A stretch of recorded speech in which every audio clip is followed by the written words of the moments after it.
Oh, it's Tuesday night. Welcome. All right, guys. I'm excited to talk tonight because we've had like some interesting like weather stuff going on.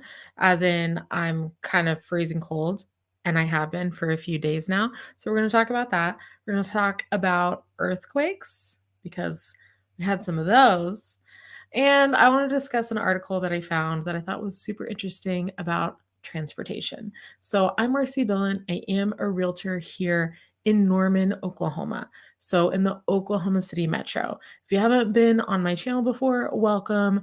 Go ahead and hit like on this video if you get any sort of value out of it. If this helps you at all to learn anything or think about anything for Oklahoma, I would love it if you did that. It's a great way to support me. Okay, so let's see. We don't have, yeah, that's all we have really before we jump in here because I want to get to what we're talking about.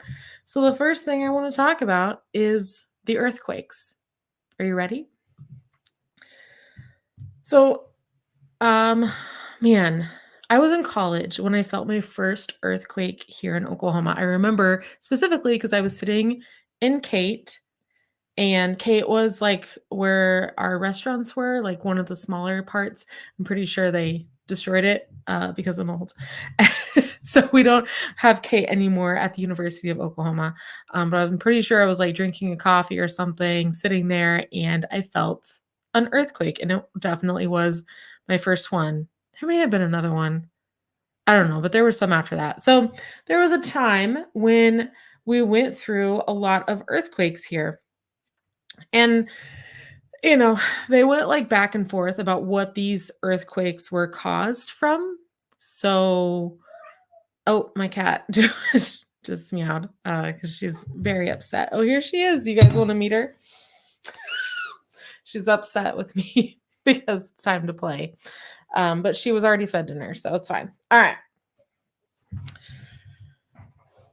So they said the earthquakes originally were from fracking, and then they said it wasn't from fracking. They kept going back and forth about this, and I felt like it was, more than 10 years that we had like these consistent earthquakes. I did also take geology in school at OU, and what our teacher said there was like like there's a really big fault line that runs through Oklahoma. So that's also a thing, but they said that the wastewater injections, that's what I understand the fracking to be, was actually the cause of the earthquakes.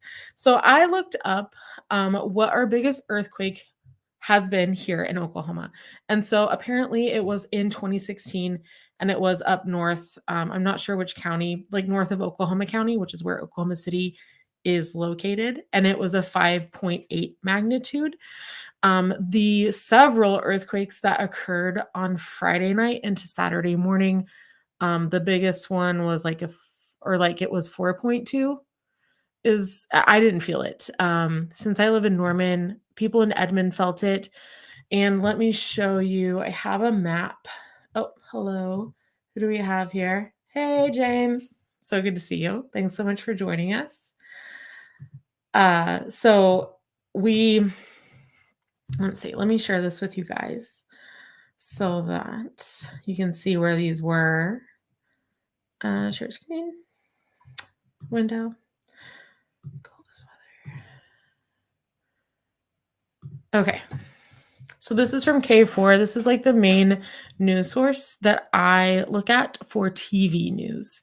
So I don't know if you can see this map super well here, but this is 35. This is Edmond. So 35, of course, runs all the way through Oklahoma, starting in Texas and then going up to Kansas.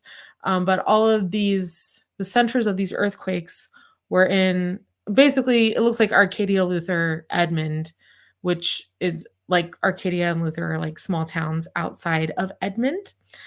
And so, yeah, it looks like there was 4 of them right there on the east side of I-35. And there were several. I saw people posting about them on Facebook for a few hours for sure. The first time I remember hearing about one was when my uncle told me. Oh, man, that must have been 20 years ago. So it's been going on for a little bit. I am not sure that it's anything necessarily to worry about. We have seen earthquake damage at OU, especially in the taller towers. But that's really like the only earthquake damage that I've seen personally. So may want to do your research on that if you're concerned. Cool. All right, guys. Let's move on here. I don't know what happened. All right. Only had one quake that I could feel in Las Vegas since moving up here in 2011. Yeah, California, definitely a lot of earthquakes. I know. It's from my understanding, it's just a totally different world. And that's what I try to tell Californians who move here is like, look, you feel like earthquakes are no big deal. Well, that's how we feel about tornadoes. So it's true. It's really true. But it's really how we feel about tornadoes, unless you've been in a big one. Okay. So that's what I have for you on earthquakes in Oklahoma. So the second thing here I have for you is this article on transportation. So this article, I found it in the Oklahoman. The Oklahoman is my favorite news source to read in Oklahoma. So it is the the newspaper that's based in Oklahoma City. There is another big newspaper. It's the Tulsa World. I don't read it. I don't live in Tulsa, so it's a little bit far for me. I guess I could probably sign into my dad's, but I don't. He reads it. So this was an opinion piece. So please know that this is an opinion piece, and it's about transportation, and it's about specifically trains and buses, public transportation. So this was on January 15th, and Colin Casso, I'm going to say his name like that, he wrote it, and he is a student at the University of Oklahoma. And I thought this was interesting because he's younger, and I think it's really important to listen to young people and how they want transportation to be in the future, because they're the ones that are going to be living here and working here and feeling like they're safe. So the picture here is of the the train station in Oklahoma City that is just south of downtown next to the river, and it's the Amtrak train. We have talked about this before. We don't have trains. I recently met some people while I was in Vietnam. They were from Australia, and they were like, "Oh, your parents live 2 hours away, well, in Tulsa. So you can just take the train to go visit them." And I said, "No, like you can't, because there is no train." And they were just appalled by this. And I don't know what your feelings are on public transportation. I understand the pros and the cons. I understand that here in Oklahoma and in the US in general, we have a very heavy car culture. My issue with that personally is that it's very unsafe. I feel like I'm driving a bomb down the road when I'm driving a car. It's so scary to me. And so that's why I believe that trains are just a little bit more or less stressful. You can do whatever you want on a train. You get there slower. You don't have as much freedom. We also don't have the infrastructure set up for trains. And that's part of what Colin pointed out here. So he's saying that I-35 has become increasingly problematic. The traffic backup is pretty bad whenever I drive down to Texas on I-35. And he points out that we already have the infrastructure for the rail lines here in Oklahoma. It's just that they are used for freight and not for passengers. And it's true. We already have it. And in fact, at one time, Oklahoma had a pretty impressive rail system before cars were really a thing. It was a very short amount of time because Oklahoma, of course, became a state in 1907. People really started living here in Oklahoma City in 1889. So it was kind of a short period of time. And then I don't know the year, like the car became like ubiquitous. It was in the early 1900s, 20s, 10s. You tell me. Tell me. Okay.